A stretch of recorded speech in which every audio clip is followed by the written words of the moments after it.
I'm hoping I can get this video done before I have to let the dogs in. I've tried bribing them. I've tried a lot of things just to kind of get them to not make noise. So they're outside. It's a little hot, so I'm keeping an eye on it. The door's right behind me. Um, but I was feeling creative today, and I think it's probably because I have most of the summer's events behind me. And I like finally have free time now. This is great. Maybe I can make more videos. Who knows? But I wanted to talk about kind of about positivity, kind of about negativity. Oh, I've done it again. Negativity. And a lot of people have commented on these videos. To be fair, a lot of people to me is like if 5 people comment, I'm like,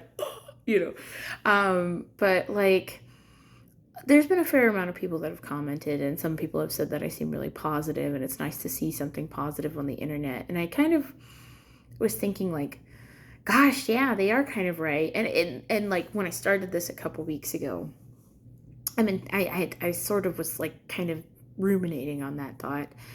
And I was thinking, yeah, if more people just like put out content of things that they care about and are passionate about, I feel like people would have a lot more to look forward to instead of constantly. I feel like we're in a culture where like dunking on people or like spilling the tea or like, exposing. You see all those exposing videos.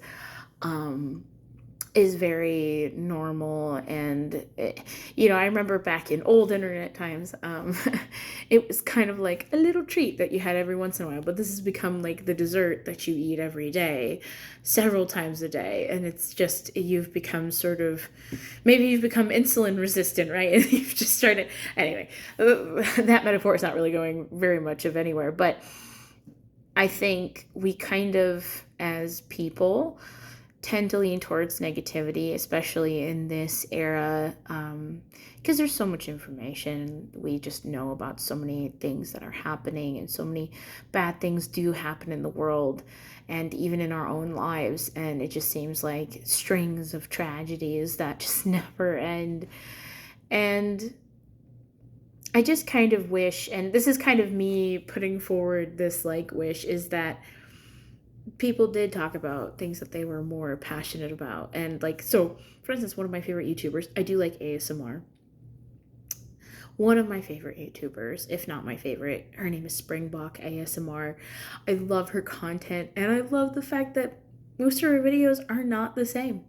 And like a lot of ASMR artists, they release the same kind of video, and that's fine. Like that's totally cool. I know I can always go to this person. And a lot of other content creators are like that, right? I know I can go to those people to get that content, but I don't always want that content. Sometimes I want to listen to something else, but she has like all these interests and things she's trying out, and I really love that. And she also recently came back, so like you should look her up. She's great. I love her. Another ASMR artist that I really like. I don't know why I'm just listening to ASMR artists. I mostly just like the whispering part and the very like soothing. I like it when people talk about things that they like or have come up with funny little storylines, and they just talk about it in a calming voice. It's nice. It's relaxing. I fall asleep to it every night. So anyway, the other one I really like is Ephemeral Rift. I think he is awesome. He's a bit of a troll though. I don't know the full like lore behind it, so don't like hate on me if I don't. But um not like a troll. That's kind of a mean word. I think he kind of is. I think he's definitely always kind of doing something that's sort of fun in the background, and people like make assumptions, and I think that's where that kind of comes from. But his content is amazing, and he does a lot of cool stuff, and I really like his very specialized. But he just did one where he just was making breakfast, and I just like that. It feels personable, and it's nice, and it's YouTube used to be like that. You just do stuff, and it felt like you were doing something with a friend, right?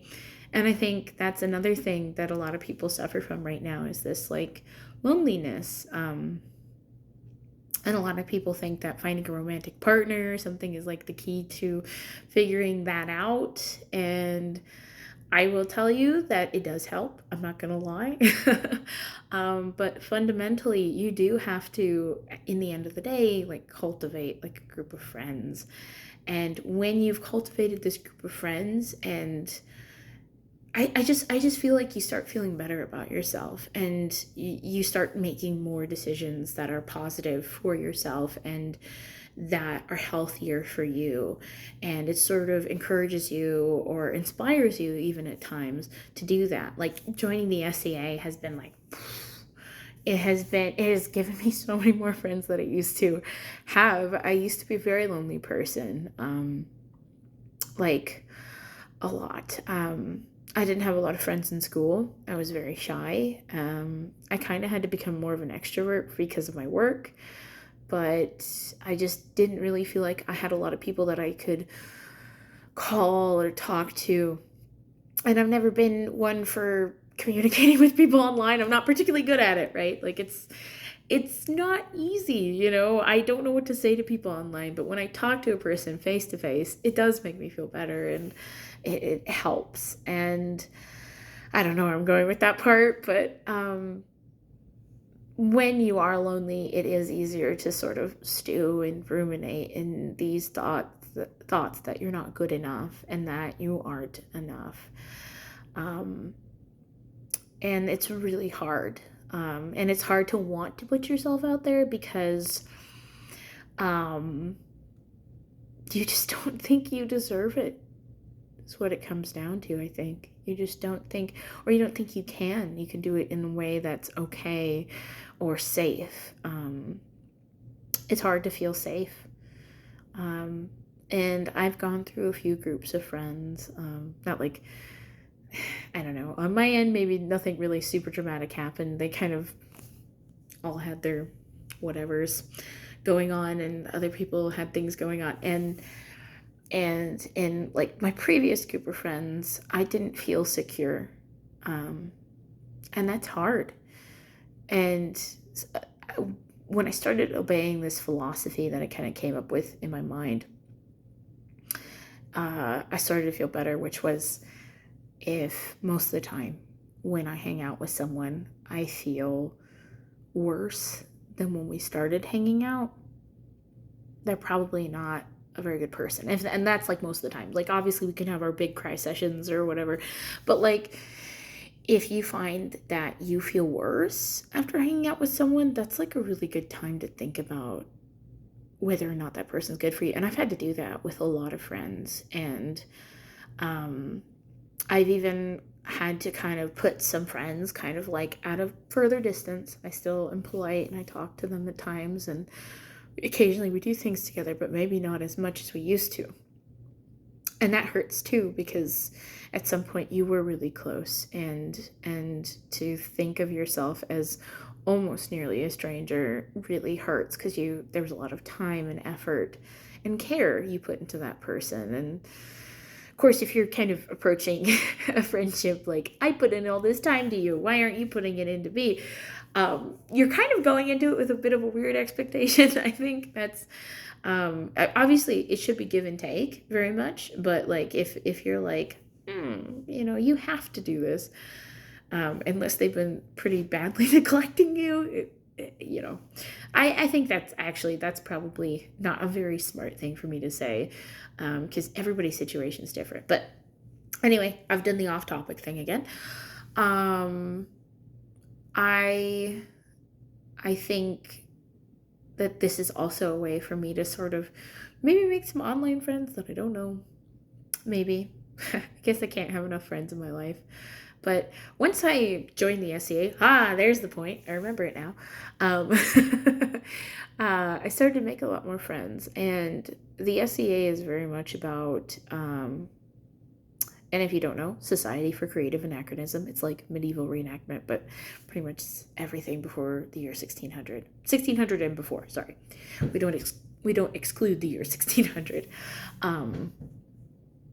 But they do encourage certain characteristics in people, like a willingness to serve. You get different awards for that, and like the award, and getting an award is great, like for being recognized for being like helpful or nice or something. So Within my first year of joining the SCA, I got my award of arms, which is usually an award of service, which is really cool. So that means people saw me and were like, you do awesome. We love that you're so helpful and you're so, whatever.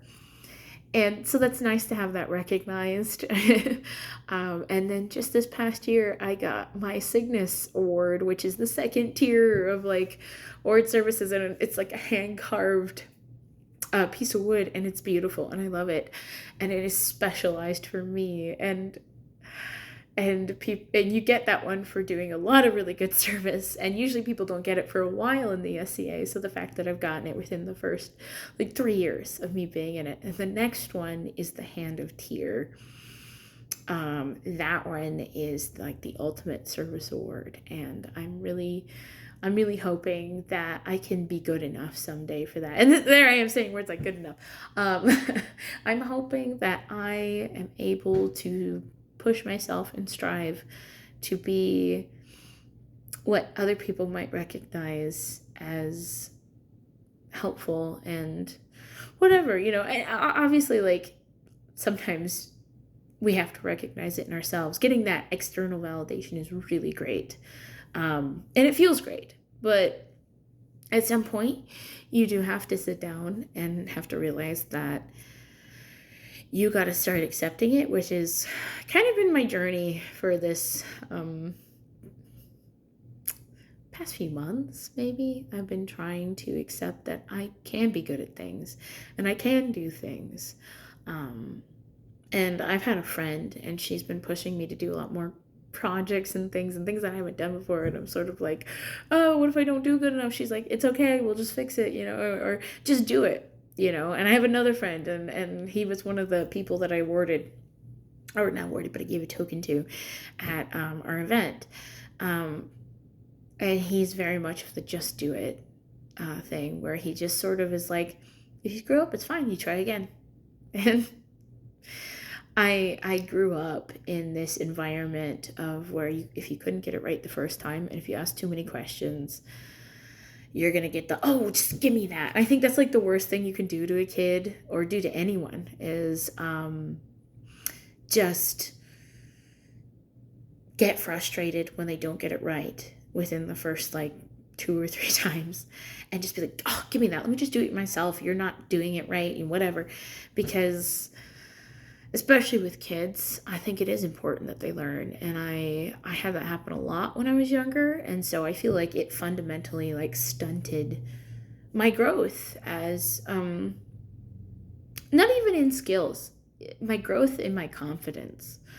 I just didn't believe I could do anything. I thought I feel like a lot of people kind of feel this way, where they feel helpless and that they can't do anything. And other people are like, well, why don't you just do it? And you just, God, you're being such a baby about it. Like, it's so easy. And it's like, sometimes when you're trying to stick your toes into something and do a task, right? And it's so hard, because in your head, it's this huge mountain. It's insurmountable. And you're like thinking, God, I just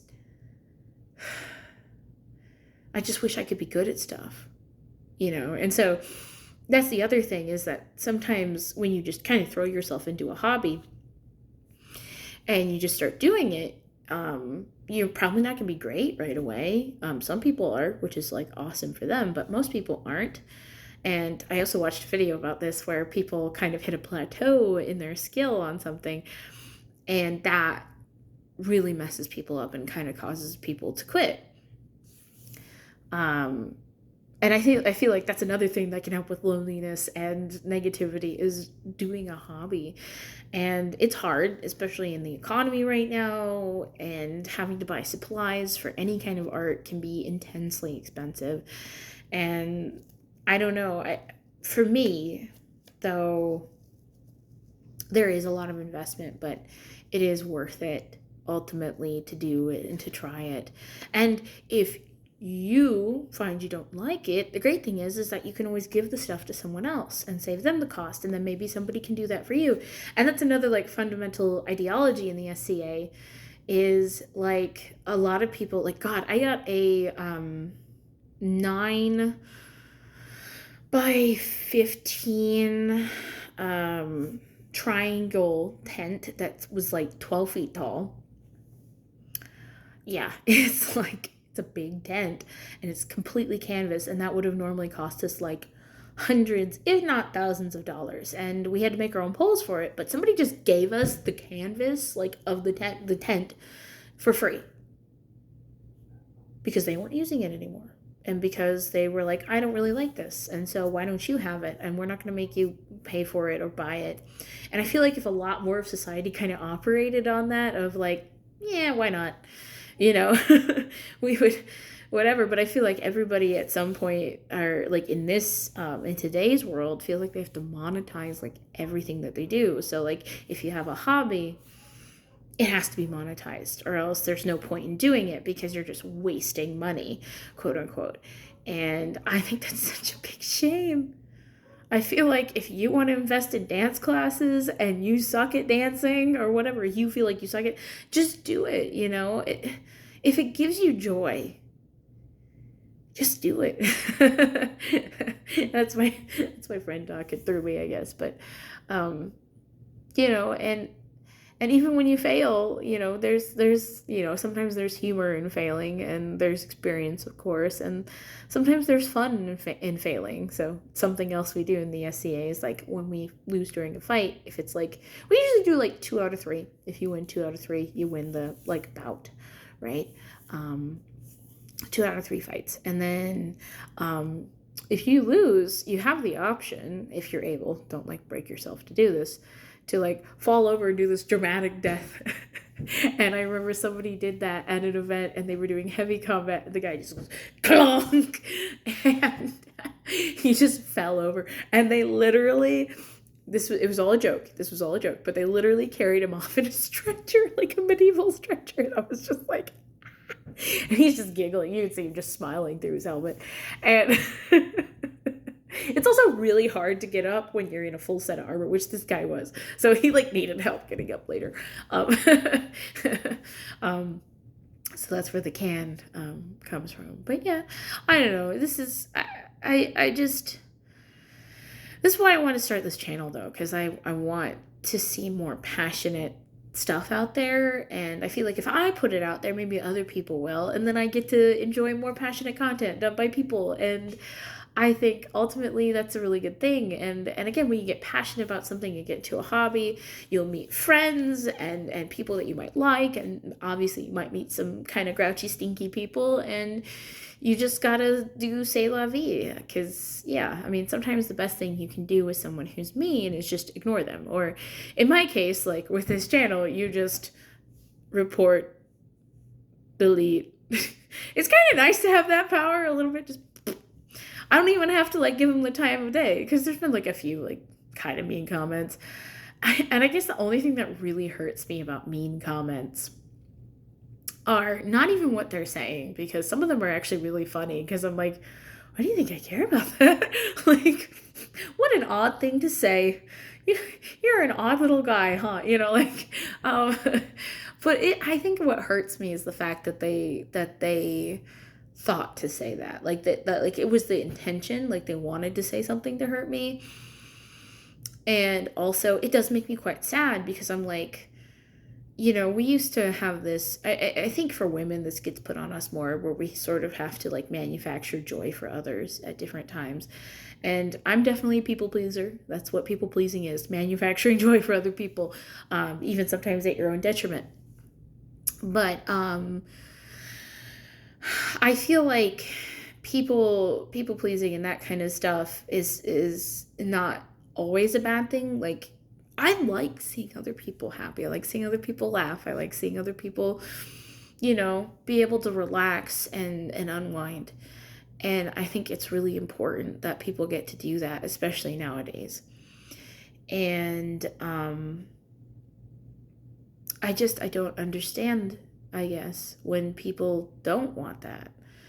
And, part of me wants to do the whole rail against the system thing, and don't do that motion on camera, Sarah. Okay.